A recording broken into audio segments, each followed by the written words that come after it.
Привіт, я Євген Синельников. 4 роки я мандрував Україною, 4 роки знайомив вас з цікавими людьми. Сьогодні війна змінила кожного з наших героїв. Ми вирішили дізнатися, чим вони живуть сьогодні, як живе країна героїв.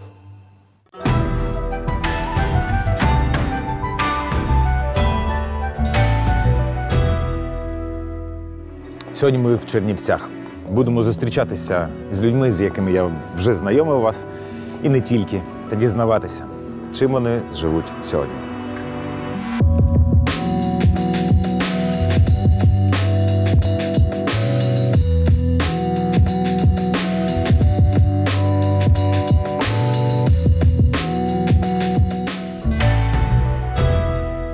Наша перша героїня – Леся Воронюк, засновниця Дня вишиванки та онука Вікторії Китай-Городської. Пам'ятаєте океан квітів?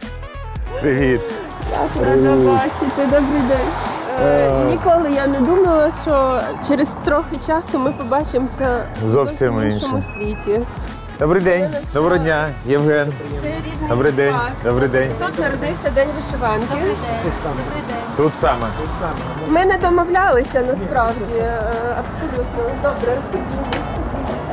Тобто День вишиванки був започаткований саме тут. Ти стоїш от просто ось тут на цьому місці. Ну, розповідай. Слухай, ну це історія просто всього життя, напевно. Ми були на другому курсі, студентами вчилися. І якось я побачила свого друга Ігоря Житарюка. Він прийшов в оцій вишитій сорочці. Іноді я одягалась, іноді ще хтось. І кажу, слухай, а давай ми в один день домовимося і одягнемось. Запросили друзів, і там нас 10 чи 20 було. Ми тут зробили якийсь міні-флешмоб в холі, всі були в вишитих сорочках. На той час це було насправді революційно. Це був 2006.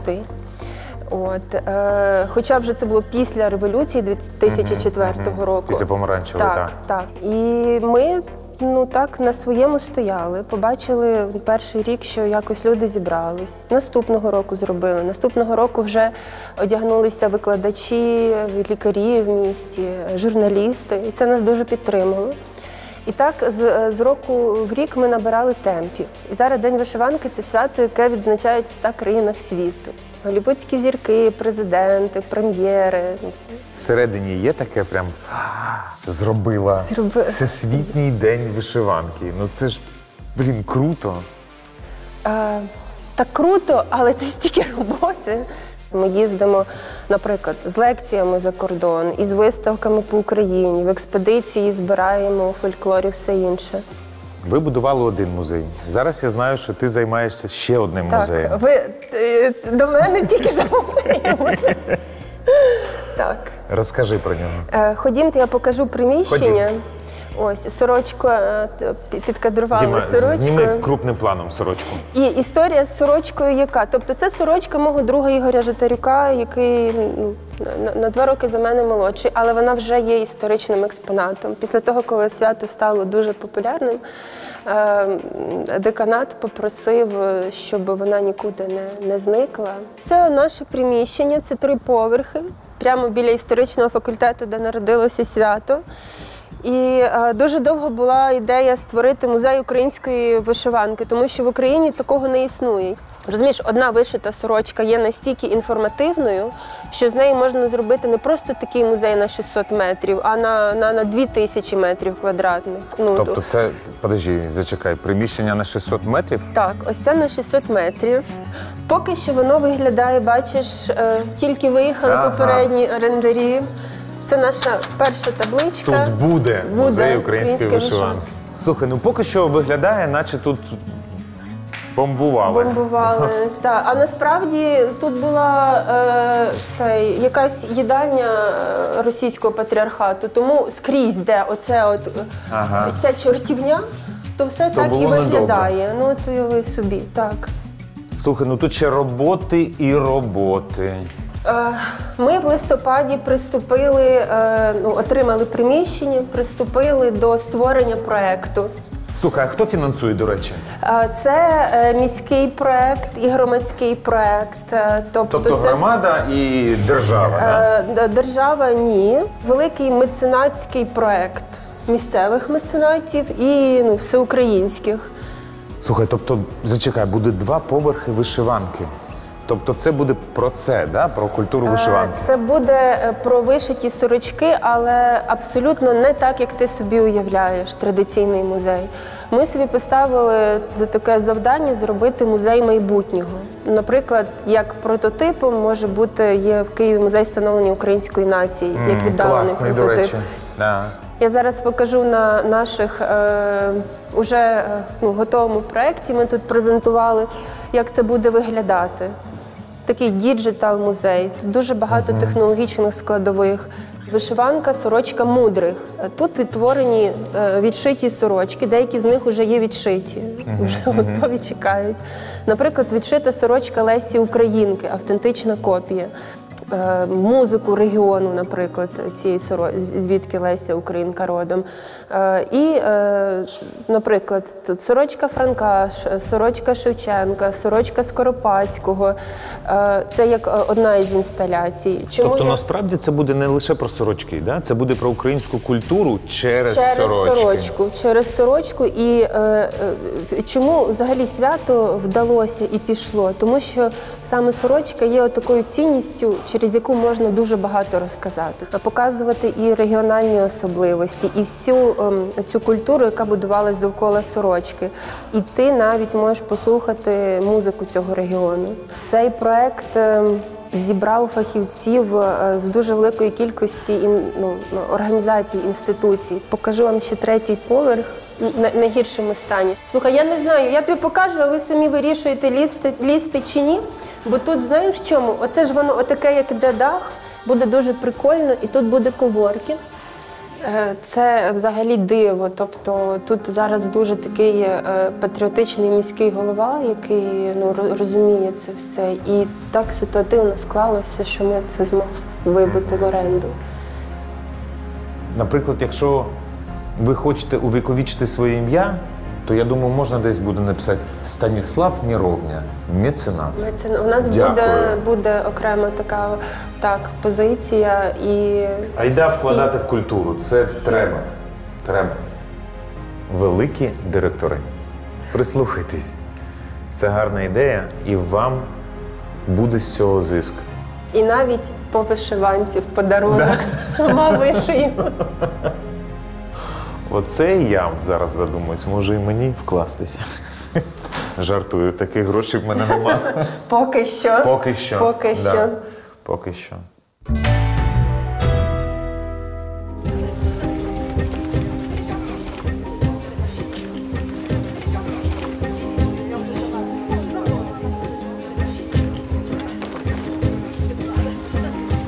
Фортель.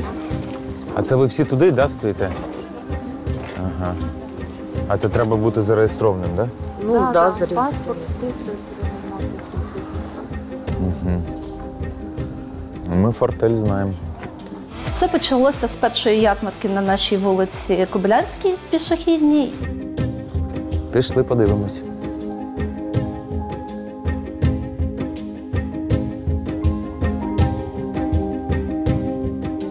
Так, все змінилося тут у вас. Так, да, займалися майстрами хендмейдом, зараз займаємося переселенцями. З 11 до 5 видаємо допомогу, і щодня вони в такій черзі стоять люди. Слухай, де ви все це берете? По факту це допомога від Австрії. Як все починалося? У нас є на базі фортель, заснований на базі ГО «Народна допомога». Народна допомога – це дочірнє підприємство Фольксгільфе Австрія. Вони працюють вже 30 років. Раніше на постійній основі допомагали безпритульним людям, надавалося їм місце перебування на зимовий час, ночлег. З 2014 року ГО «Народна допомога» почала опікуватись також першими переселенцями, які приїжджали в Чернівці. Едік, а можна тебе спитати? Так. Слухай, от ти приїхав з Дніпра, да? Так. Ти сам по собі переселенець. Да. Чого цим займаєшся? Я никогда не держал оружие в руках, но душа болит и разрывается, как-то хочется помочь. Когда отправил жену подальше с ребенком, понял сам для себя, что как-то надо помогать. Сначала первые недели-две я просто сидел и смотрел новости, как зомбированный. Потом начал помогать в Днепре и Кривой Рог по блокпостам разъезжал, помогал людям, копали окопы и прочее. И потом переехал сюда и предложили помочь хоть так. Я думаю, ну в тылу тоже надо работать, это тоже как бы правильно. А я почув, що ви з Бучі. Да. Привіт, я також з Бучі. Да? Да. Коли виїжджали? Ми виїхали 9-го. О, і я виїжджав 9-го. Через зелений коридор це? Через типа зелений коридор. Типа зелений коридор. Ну всі живі? Ваші всі живі? Є у нас. Є? Є, да. У нас кум загинув. Тобто той, що на діліці хліб пекли, вони оце вже під час війни його вбили. Потім ще одна моя знайома її розірвало снарядом. Ще одна знайома, у нас на базарі там відома така дівчинка, її шукали, її теж снайпер вцілив в неї, і вона цілий місяць лежала в хаті в листовиці. Ну, а там вийти звідти ж не можна було, то в неї зігнив підбород. Ну, в общем, там взагалі, ну, вона така оптимістична, каже, Наташ, ну, якщо я з цього вийшла, то я ж, мабуть, буду вже жити. Ну, тобто, ну, таке. Там багато, так це ж ми про всіх ще не знаємо. Це ми так знаємо ті, що іменно так прямо сильно спілкувалися. А ще стільки там є фотографій, яких до сих пор знайти не можуть, і, мабуть, вже всі. Слухай, а от приходять люди до тебе російськомовні здебільшого чи україномовні? 50 на 50. 50 на 50? Да. Слухай, ну я бачу, що там у вас багато всього, не лише продукти і підгузки. Так, зубні пасти, гелі, шампуні, засоби жіночої гігієни, дитячі і кремчики, це все інше. А є різниця, от один чоловік або є сім'я? Сам Ні, пакет, ну звісно, він... відрізняється по кількості. Наприклад, зараз, якщо на сім'ю з 3 людей ми видаємо, ну якщо взяти по макаронам, да, там кілограм макарон, а якщо приходить там сім'я 5 більше людей, ми видаємо пакет, у нас є більше на 2,5 кілограми. Ну і так стосується всіх інших продуктів. Там. А що роздаєш? Що є? Оно как бы каждую неделю все меняется, но в принципе есть почти все, что надо для какого-то там первого времени, недели-двух. Шампуни, гели, зубные пасты, влажные сухие салфетки, туалетная бумага, детского питания очень много. Ну, для детей вообще очень много привозят, это очень круто, это классно. Слухай, потрібна якась допомога? От я зможу сказати, може Едіка підмінити, може ще якісь... Анастасія Аркадівна, нам потрібна якась допомога. Хочемо, щоб завершилася війна, звичайно. Це була б найкраща допомога для всіх нас. Взагалі-то треба сказати, що нам дуже багато людей допомагають, і чернівчани, і наших волонтерів, і дівчат, які крафтом займаються, і от дніпровські наші друзі до нас доєдналися. Так що ми справляємося, все нормально у нас. Ну, будемо далі справлятися. Блін, дівчата, ви молодці. Прям, я пам'ятаю, що у вас тут був такий суто жіночий колектив. І так увімкнутися от в цю боротьбу. Ну, мені здається, на сьогоднішній день майже всі люди в Україні чимось займаються. В перші дні у нас тут люди ночували. Так, Да, коли у нас були тут такі були. кризові, там і наші друзі, і друзі наших друзів приїжджали, і нема куди взагалі було подітися, то тут навіть і ночували. Едік, ну що там? Все хорошо. Все хорошо? Как обычно. Що, як тут в Чернівцях? Класно. Класно? Так, спокійно, гарно. Мер дуже старається, щоб в цьому було дуже багато переселенців. Але ми... Не заважають переселенці? Ні, я б не сказала, я не відчула. Так, багато людей, звісно, ну, якщо діватися. Ну ви Все добре. так приймаєте їх, так? Да? Звісно. У нас, бачите, як гарно все. Все, чистенько, гарно. Привіт, Чернівці. Дякую вам. Дякую, гарного дня. Знаєте, як то кажуть, у кожного свій фронт. Прямуємо на культурний. Обласна Чернівецька філармонія. Добре у вас тут так охайненько. Новий ремонт? Ні, в 10-му році був. Доброго дня. Доброго дня. Як справи? Нормально Все добре? працюємо. Всім привіт, всім миру і перемоги. Розкажете про цих хористів, які вам допомагали, ви їм. Руслана Коцар, виконуючий обов'язки директор. Знімаємо про культурний фронт, так би мовити. Про людей, які тут, переселенців, яким ви надаєте можливість продовжувати творити. Скажіть, як так сталося, що ви, ну, наскільки я розумію, люди з освітою, майстри своєї справи, да, прийшли до вас і ви їм дали змогу грати. Ну, тобто подарували музику. А вони не можуть по-інакшому, це музиканти, ви розумієте? Вони не можуть не торкатися мистецтва, вони не можуть не працювати. Це справа, ну, нема такого, що, знаєте, люди прийшов субота-неділя, відпочив і на тому кінець. Це люди, в яких завжди заведена якась робота в голові, вони завжди мислять, вони... А як це взагалі сталося? Ну, така ініціатива, воно з чого почалося? А ініціатива почалася з того, що коли почалася війна, 24 числа, кожен з нас має знайомих, так, в Києві, має знайомих в Харкові, має знайомих в Маріуполі, де по є? всій Україні, просто по всій Україні, тому що ми музиканти. Ну, а ви от з перших чисел працювали і не зупинялися, або була якась пауза? Була пауза, безумовно. Був шок. По суті, був шок тим, що до нас приїжджали люди, ми їх поселяли. Готували до себе брали. Волонтерські центри. Ходили в волонтерські центри, зносили там якісь речі. А в чому от важливість цього культурного фронту? Да. От на вашу думку, чому це важливо? А я вам скажу, знаєте, Піднесення духу людей. Да. Слухайте, є в мене до вас таке провокативне питання. Давайте. От зараз ми воюємо з Росією. Так. Але є така мисль у деяких, що вся російська культура, вона під 3 чорти нехай йде. А деякі кажуть, що є Толстой, є багато таких вагомих людей, від яких не можна відкреслюватись. Як ви вважаєте? Я знаю, що українська культура – це глиба, але ось... Я вже думала над цим питанням. Знаєте, не одну ніч думала і так передумувала. Знаєте, нам зараз потрібен чіткість для того, щоб ми тримали себе, для того, щоб ми перемогли. Ми потім зробимо висновки, ми потім відберемо і будемо то передумувати і відбирати. А зараз нам потрібно просто провести лінію, просто зараз провести лінію.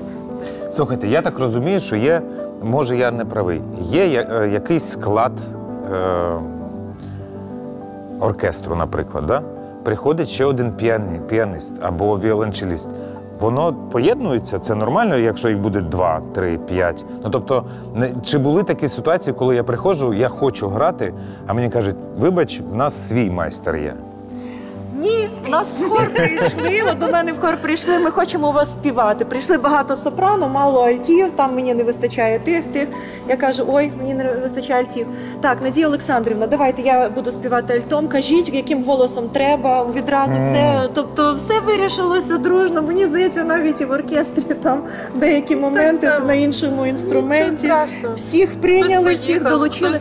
Хлопчик поїхав, інші приїхали, десь переклали. Розумієте, наш святий обов'язок отут, от на цій землі, ось на цій сцені, прийняти людей, наших колег, наших дорогих побратимів, щоб вони відчули свою востребуваність. Знаю, що ваш керівник збирав твори і передавав за кордон, щоб там ті митці... Ми всі цим займалися. Насправді це було до сліз. Оця перша реакція людей за кордону, які дзвонять і кажуть, надсилайте ноти. У всі концерти ставлять твори українських композиторів. Нехай це навіть і буде зараз мода, хороша мода, правильна мода. Ми відчули підтримку світу, інших країн, інших континентів.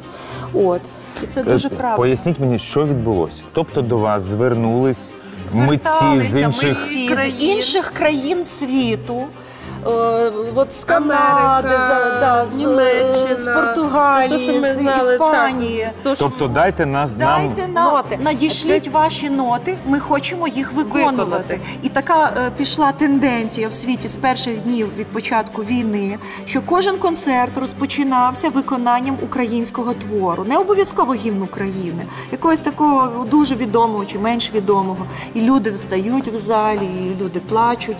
І це є свідчення, будь ласка, в інтернеті, це ж тисячі Слухайте, а що, насправді в світі немає нот? Тобто це була проблема А я вам розкажу, в чому проблема. А проблема в тому, що от подивіться, от навіть якщо взяти от такий от збірничок, да? От оце хорові твори. Це видання. Оце видання, власне, якщо ви купуєте таке видання цього твору, то ви маєте право його виконувати. Я зрозумів. А у нас практично це авторське право, а у нас всі ноти, ну як? Ну, десь набралися, да, ми володіємо редактором, ми набрали, ми там відредагували і так далі, розумієте? Але це не дає нам право дати ці ноти. Ми вже просто підписували. А далі його треба видати і дати людям, а це гроші. О, дивіться, це наші старовинні, це ще 19 Це я знайшла сьогодні. Знайшли сьогодні про наш хор. А тут, бачите, от я робила аранжування пісні «Ерорем», з якою ми перемогли. Так от, щоб от Україна перемогла вже нарешті. На всіх фестивалях. Боліваємо душею і тілом. Дякуємо, дякуємо. До побачення.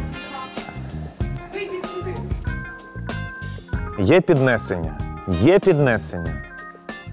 То почитайте українську літературу, послухайте українську музику, освічуйтесь, відчуйте, наскільки велика глибина в нашої культури.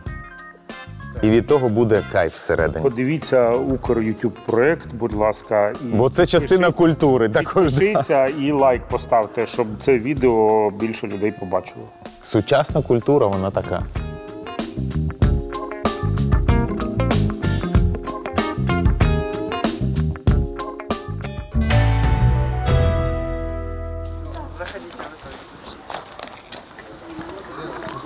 Добрий день.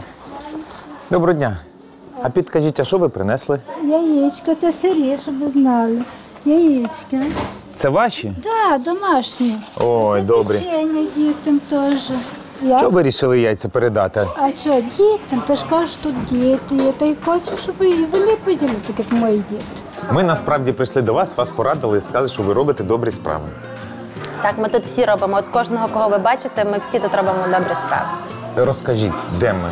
Що? Маленьку екскурсію можна нам? Так, можна. Ви знаходитеся у місті добра, його побудували люди. Кожна людина нереальна, неймовірна. Хтось приносив вікна, хтось робив меблі, хтось шив постіль, хтось передавав ложки, вилки, цеглу, дах, навіть арматуру нам з Тернополя привезли. Тобто ми всі гуртом це будували, купили цю землю, малювали картини. Якщо ви бачите, у нас багато цих янголів, це Юлія Косівчук. Тут ви побачите повністю і юдеїв, і православних, і католиків, і греко-католиків, і протестантів. Абсолютно ми всі живемо мирно, дружно. Так насправді Круто. Стильно, круто. Навіть не віриться, що це власноруч побудовано. Це абсолютно. О, Боже мой. Нормально. Все добре? Так, звісно, ви що? Звісно. Це наша школа. Зараз у нас багато дітей. Вони школа онлайн і вони навчаються кожен зі своєю школою. Ці комп'ютери нам подарувала міська рада Люксембурга. Сказали, що старі їм не треба, нам якраз навіть дуже треба. Тут ми, бачите, це от як шкаф з бібліотеки в хроніках Нарнії. 3 місяці робили цей шкаф, я вже казала, що я побудую цілий будинок, поки ви закінчите. Вхід в Нарнію. Так, вхід в Нарнію, це наша Нарнія, Боже, це як ігрова. круто. Як відрізнити класну ігрову від некласної? В класній завжди має бути безпорядок, це означає, що в ній дійсно граються діти. Якщо там всі іграшки упаковані, запаковані, не вірте, розпаковуйте і давайте дітям гратися. От така в нас ігрова. Так? Матвій? Ньо, бачите? Тут у нас столова, вона маленька і нас зараз дуже багато, тому їдять не всі нараз, а потрошки, дозами, сім'ями. Так. Тут у нас кухня. Доброго дня, дівчата. Що, буде смачно сьогодні? Так, звичайно, скуштуєте нашу їжу. У нас дуже смачно. А чим годуєте? Супчик гречаний, картопелька пюре і сердечки. Тетя Люда в нас з Маріуполя. Приїхала, ми її приютили і дали роботу. Ксенія в нас з Сум також приїхала, ми собі її забрали. Ми збираємо найкращих, найсмачніших і найсердечніших кухарів. Вони самі круті. Так. Це наші чарівники. Зараз включу світло. Це люди, які підтримують. Які допомогли це побудувати, які повірили, бо коли я приходила до людей і казала, що я хочу побудувати там на 1300 квадратних метрів центр. На мене дивилися і казали, ну ти, так, окей, добре, будуй. І багато людей просто не вірили, що ми це зробимо, і казали, якщо зробимо, може за 20 років. Це наші випускники залишали свої руки, це житловий корпус. Ви можете побачити над кожними дверима імена людей. Ось такі в нас кімнатки. Ой, там малеча спить. Да, ми тихесенько я вам покажу. Це Сєвєродонецька, теж під обстріл попала мама з дітками. Зараз вам ще одних біженців наших покажу. Бо на людей я не можу казати біженців, мені це слово дуже не подобається. Але на отаких чудиків можу. Ой. Їхні господарі виїхали за кордон, а вони лишилися. Алло, хлопці, вставайте. Ви знали, що щурі живуть парами 2 чоловіки? Да, в них така пара. Хлопці, вставайте. А от ці компи, Да. вони і там стоять, і тут стоять. Тому що тут живе дівчинка з інвалідністю на візку, їй важко там, і вона зараз поступає в вуз, їй треба навчатися, тому ми її тут окремо поставили. Тобто під кожну кімнату, під кожну ще й переробляється, да? Обов'язково, це важливо, щоб люди відчували себе як вдома. Покажу вам наш бомб-шелтер, як я називаю, бомбосховище. Був спортзал, стала спальня. Стала велика спальня, от такі ліжка навіть. Черговий психолог. Так, таке у нас теж є. Тобто у вас тут є і психолог? У нас тут багато психологів, тому що дуже велика травма в людей, і цілодобово потрібна психологічна підтримка як жінкам, так і дітям. До нас ці, що з Київщини приїжджали жінки, то мама, в якої застрелили на її очах, і чоловіка, і дитину. Чесно тобі скажу, я в шоці. Від крутості, від того, як це все зроблено, від кількості людей, від твоєї енергії. Доброго дня! Ні, це треба показати, тому що це сама справжня, сама крута волонтер-медик, яка тільки може бути. Вона день і ніч працює, знає кожну дитину, хто що п'є. Нам зараз дали гуманітарну допомогу, ліки. Вони всі не на нашій мові. Вона сидить, розбирає, підписує, що від чого. Валентина, до речі, наш центр єдиний в Україні шелтер, де працює ювенальний поліцейський, приходить як на роботу, веде лекції. Ми змогли домовитися з Міністерством внутрішніх справ про таку підтримку. Ми маємо свого ювенального поліцейського.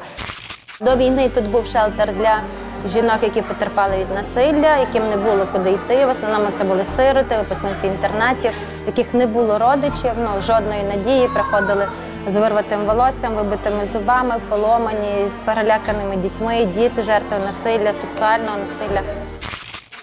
Я в шоці, чесно тобі кажу, я просто в шоці. Слухай, а скільки зараз в тебе дітей?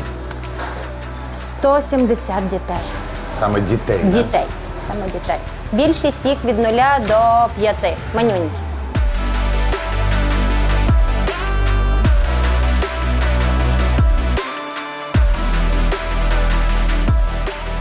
Дві російських ракети летіли, але Україна їх відбила. Та ти що? А ти звідки таке знаєш? Я знаю, бо Макар сказав. Ні, я сама знаю. Не бійся, в нас тут ангели нас охороняють, ви ж знаєте, я вам розказувала. Марта, а місто добра будемо бомбити? Ні, в нас ж тут ангели, ви що? Навіть не думайте про це. Це волонтер року. Це Майк Кауфман, відомий маестро на весь світ. Він пише музику до мультфільмів, до фільмів. Його всі знають абсолютно. Він відомий піаніст, привів сюди піаніно.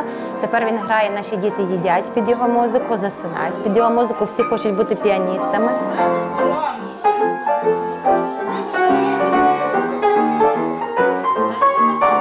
Тут у нас найменшенькі діти від 0 до 1,5 роки.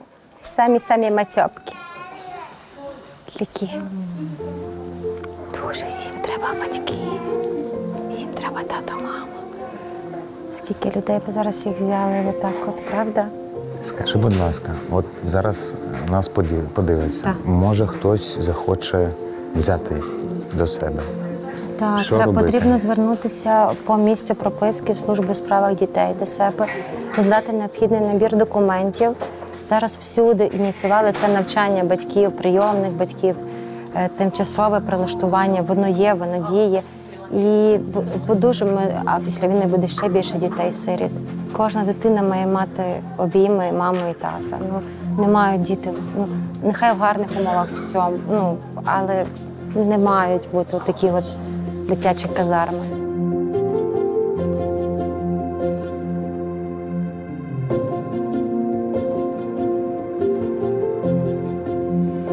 Ось коли бачиш такі історії, таких людей, якось всередині навіть є таке відчуття, що бляха, ти мало робиш. Ти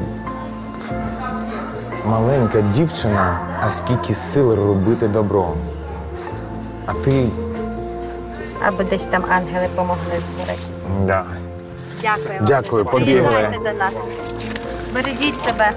Навзаєм. Побачите, що робиться всяке. Па-па.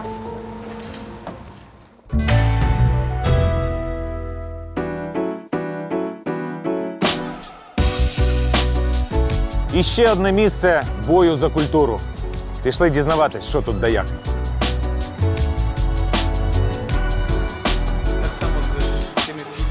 Друзі, знайомтесь, це кіношники, до яких ми в гості прийшли. Тут ціла кінематографічна спілка народжується. Тобто вона наче була, але зараз в неї друге дихання відкривається.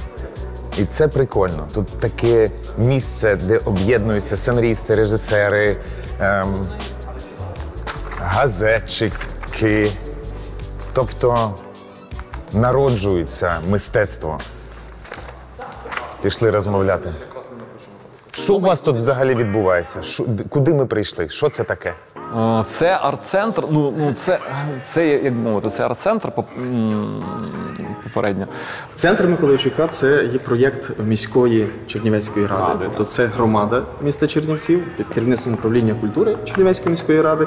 І ми взагалі нещодавно, тобто наша історія лише минулого літа розпочалася. І так вийшло, що той напрямок, який ми обрали для діяльності, він зрезонував з тим запитом, який зараз, очевидно, визрів, у зв'язку з тим, що багато вимушених переселенців, біженців з різних регіонів України зібралися в Чернівцях. І в першу чергу це як локація, мистецький штаб, тобто, де вони можуть як такий творчий коворкінг працювати. Тобто все, тут можуть люди писати, обговорювати якісь нові теми, якісь болючі теми. У нас нещодавно була така дискусія важка, кіно до війни, під час війни та після війни. І ось, і там лунало питання, про що зараз знімати кіно. Навіть не знімати, зараз мало хто знімає художні фільми, але писати сценарії. Про що? Тому що один глядач говорить тільки про війну, ні про що інше зараз не треба. Інший глядач говорить тільки не про війну, тому що я хочу прийти у кінотеатр чи на якісь західки, де показують кіно, і подивитись фільм, відволіктись. Не дивитись. Мені війни, війна є у всіх новинах, досі вистачає, так. Окрім війни на фронті, йде велика війна на культурному фронті. І те, що ми тут робимо, це такі маленькі дії, а є ще, але дуже важливі, але є ще достатньо великі події зараз на кшталт війни на Каннському кінофестивалі, коли здається, все добре для українських митців, виділили таку окрему навіть частину, присвячену українському кіно, там багато стрічок, які знаходяться зараз у постпродакшену.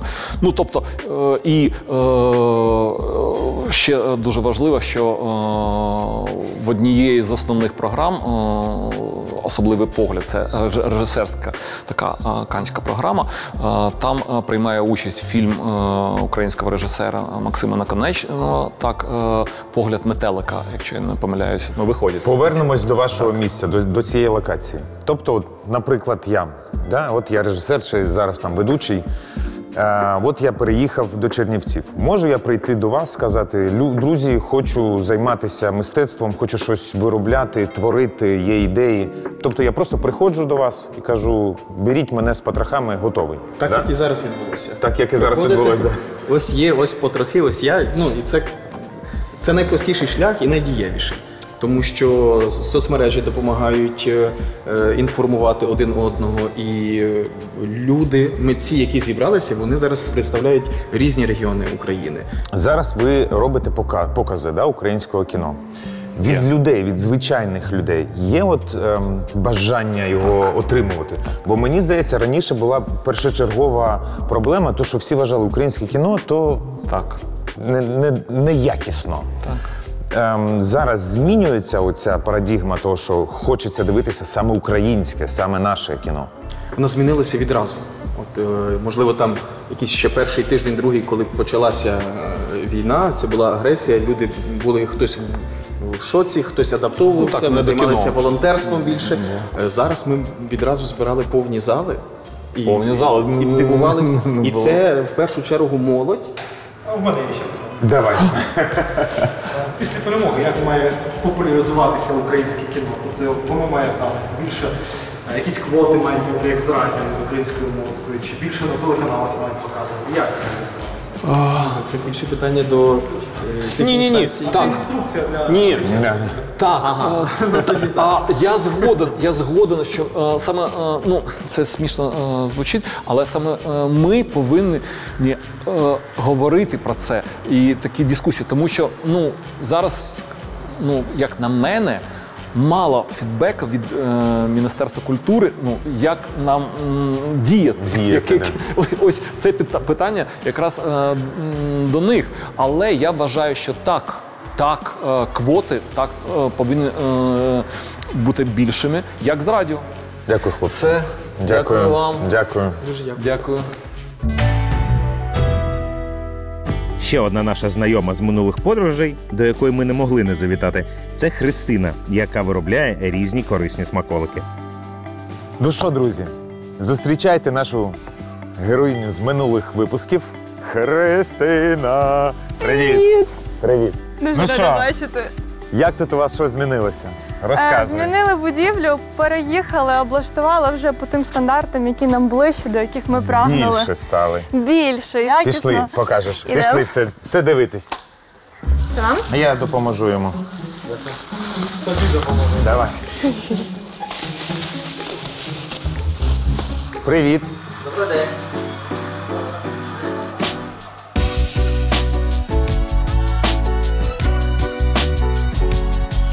Це пакувальна частина, тут знаходяться повністю всі пакувальні матеріали. Це всі пакети, це всі банки, це вся етикетка і там, де воно запаюється.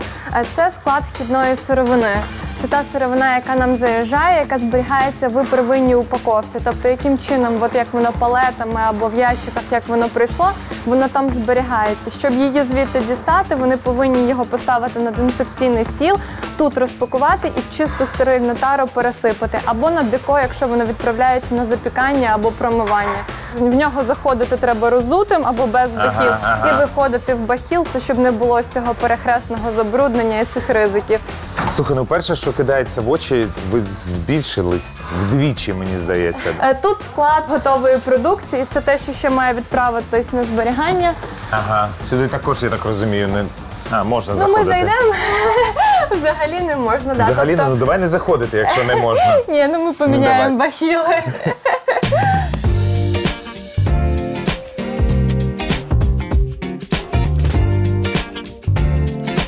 Це склад готової продукції, це вже те, що прийняли з виробництва. Не для реклами, можеш навіть не знімати.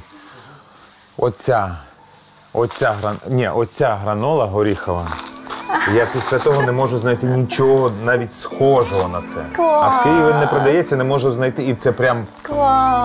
Клас, це дуже приємно. Дуже смачно. Да, в нас своя рецептура, в нас своя ступінь пропікання. Тобто ми її підбирали, вона своєрідна, вона дійсно відрізняється від інших виробників. А щось нове з'явилося в тебе? Так. Завдяки вам, я це без перебільшення скажу, у нас з'явилось, ми тепер себе Якісний український позиціонуємо крафт. як якісний український крафт. Це те, про що ми говорили, що я старалась відходити від слова крафт. Це справді так було. І от після розмови з вами тоді от всіма, і я собі подумала, а дійсно, ну ми ж крафтові, це ж не є масове серійне там якесь виробництво, воно ж крафтове. Того року ми спілкувались у мирний час, зараз ми спілкуємось важкі часи. Важкі часи, так. Щось змінилося з приходом війни? 100%, так. Ну, по-перше, для нас був шок. Ми почали писати всім нашим клієнтам, які в Києві, Харкові, Маріуполі. Ну, як вони? Тому що це вже був такий людський фактор, дізнатися, як люди, коли ти з ними комунікуєш постійно, коли ти з ними списуєшся, нехай по роботі, але тебе вже турбують якісь такі речі. Ми провели, напевно, ряд заходів. Для багатьох, наприклад, у нас був дистриб'ютор, є дистриб'ютор, вони закрились, відповідно, в Києві, але в них там на залишку була якась частина батончиків, які ми відправили. Тому просто, я кажу, вийдіть там на ваших місцевих, ми все рівно на Київ передаємо, ми стараємось там або на переселенців, або на людей, які тимчасово постійно перебувають в якихось укриттях. Я кажу, просто їм, передайте, будь ласка, якщо ви таку можливість маєте, нам Просто це таке. Зручна штука навіть для бойових дій, вона довго зберігається, вона поживна, вона і зручна в користуванні. Це такий прям... Нам вчора такий фідбек, це мама передала, у неї її близька подруга, вони займалися з чоловіком, вони відправляли на фронт бійців хлопців, не на фронт, а напевно на допомогу з провізією. І мама вчора телефонує і каже, слухай, ти знаєш, вони попали в засаду, вони там десь укривалися, там буквально добу не мали можливості взагалі, вони не рухались фактично, от як засіли, і у них була під боком ці батончики, і вони сказали, що це сама смачна їжа, яка тільки може бути. І мама говорить, у мами просто голос трясеться, у мене, це кажу, ми передамо, скільки ще треба. Вона каже, слухай, я скажу, але така ситуація, да. До цього прийшли. Хочу до вас звернутися. Це зараз дуже важливо. Купуйте українське. Ні, не це. Оце хочу. Оце хочу. Ось. Супер смачна. Моя найулюбленіша. Купуйте українське. Підтримуйте ось таких маленькі виробництва, на яких насправді зараз тримається наша країна. Це важливо. Ні, ще нехай подивляться. Нехай подивляться. Що ти мені машеш досить? Нехай подивляться. Це смачно. Треба коштувати. Ну клас. Клас. Жик. Виявилось, що не тільки Леся в Чернівцях знається на вишиванках. Йдемо знайомитись до майстрині з вишивки, яка теж бореться на власному фронті.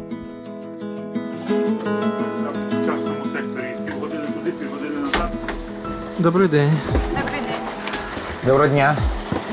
Проходьте сюди, поближче до нас. Заходжу. Розкажіть, що тут вас дає? Взагалі-то ми займаємося вишивкою.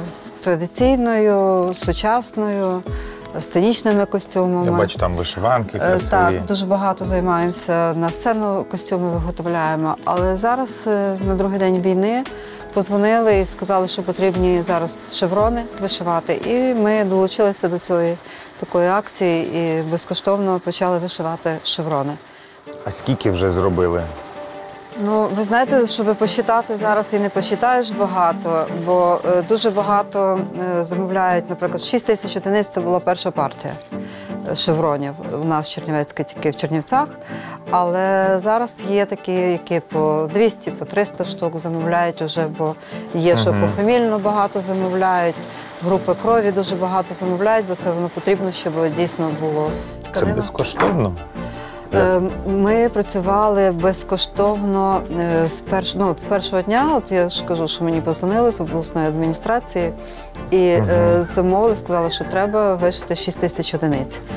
І ми вишивали це все безкоштовно, повністю можна сказати, збирали гроші. Люди скидалися і на тканину шукали, бо зараз дуже тяжко з тканиною, ніде немає. То і люди долучаються, я так розумію? Так, дуже багато людей, які чисто на таких, Можна сказати, що Китай-Городська долучилася своєю організацією, Віра Микитівна. Потім долучилися успішні панянки. У нас в Чернівцях є така громадська організація.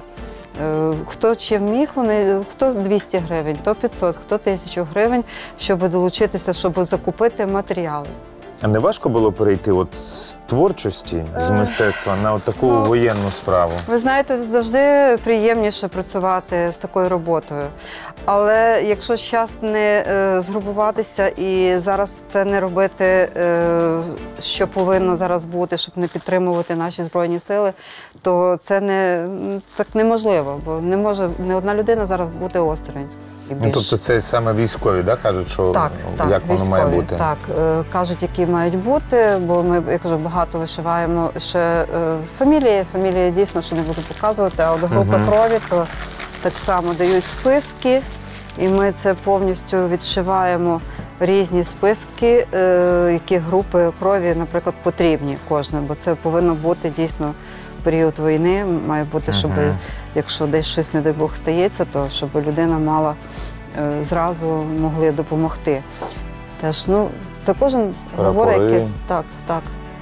А сокіл, це що якраз оця синя емблема і ота зелена, то це наш буковинський, чернівецький сокіл. Наш художник, член спілки художників, розробляв цю, він займався колись геральдикою, вже рік його як немає. І дуже багато він робив і на прапор, і емблему чернівців. Такий був дуже хороший художник, який займався такою роботою. Попри війну, то зараз почали до Пасхи, я так думаю, що все ж таки приходять, питають за вишивку, і багато кажуть, буде перемога, прийдемо, обов'язково купимо вишиванку. А перемога буде? Так. Тобто пішов попит і на вишиванки? Так, ви знаєте, був час якийсь такий період, що його дуже багато перенасичення, але все рівно люди хочуть, щоб воно було, в кожній сім'ї є вишиванка. Дуже багато зараз самі люди вишивають і досить дуже гарно вишивають. І хочуть зберегти ці традиції, зберегти ту первинну нашу таку, бо не може бути щось сучасного, якщо немає, ми забудемо про традиції наші. Так що приходьте за вишиванками. А в мене є. Добре. Але ось такою по кольорам мені сподобалось дуже. Прикольно. Бо сорочок в мене там чоловічих дуже багато. Вишитих так. Красиво. Оце бісером. Бісером, вишивка бісером – це ж весільне, наскільки я знаю. Ви знаєте, кажуть, що бісерна, це тут не вишивалося. На Буковині вишивалося початку 19 століття і повністю 19 століття вишивали такого плану, бачите, сорочки. Раніше вишивали геометричні. Упала, скотилася. Буде моя. Добре. Раніше вишивали геометричні вишиванки, а зараз вишивають, 19 століття, дуже багато вишивали квітів. Бачите, це гладь. Так, бо в мене є багато теж автентичних сорочок. Оце автентика, це чиста автентика, де вишивали повністю все руками на тоненькому полотні, досить. Красиво, оце мені прям дуже заходить. Оце чиста Буковина. Це Буковина, так? Так. Дякую. Дякую. Будь ласка.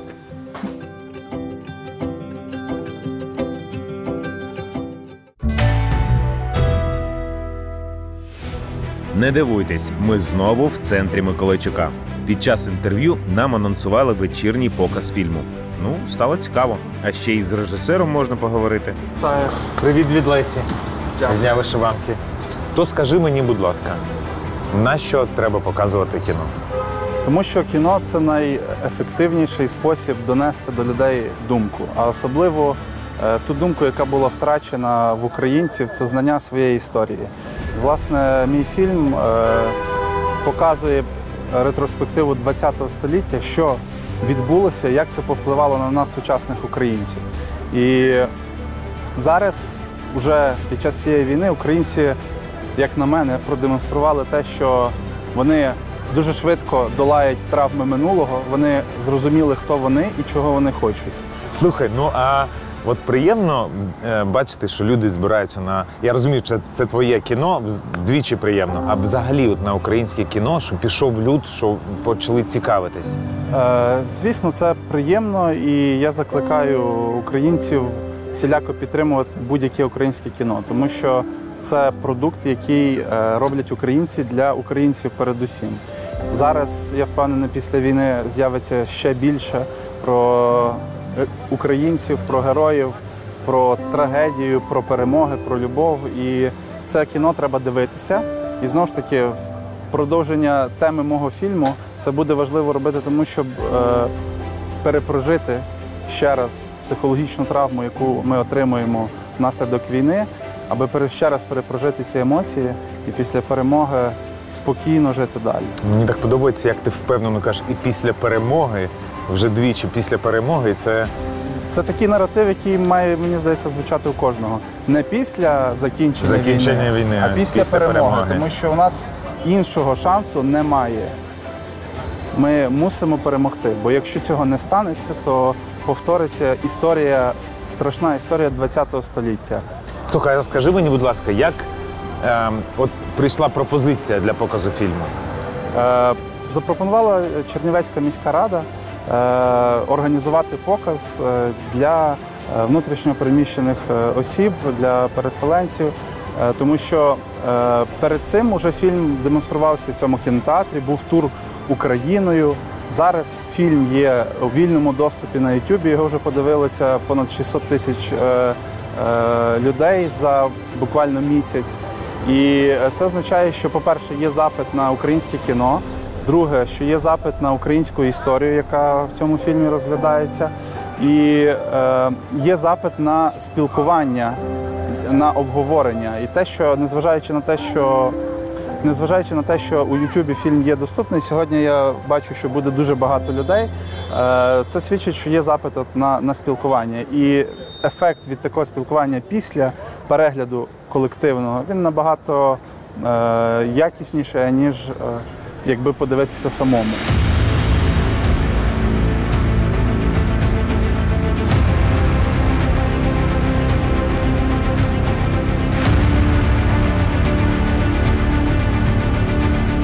Олександр Ткачук, автор фільму, режисер і трішечки ще цікавішої інформації вже безпосередньо від Олександра. Ваші оплески.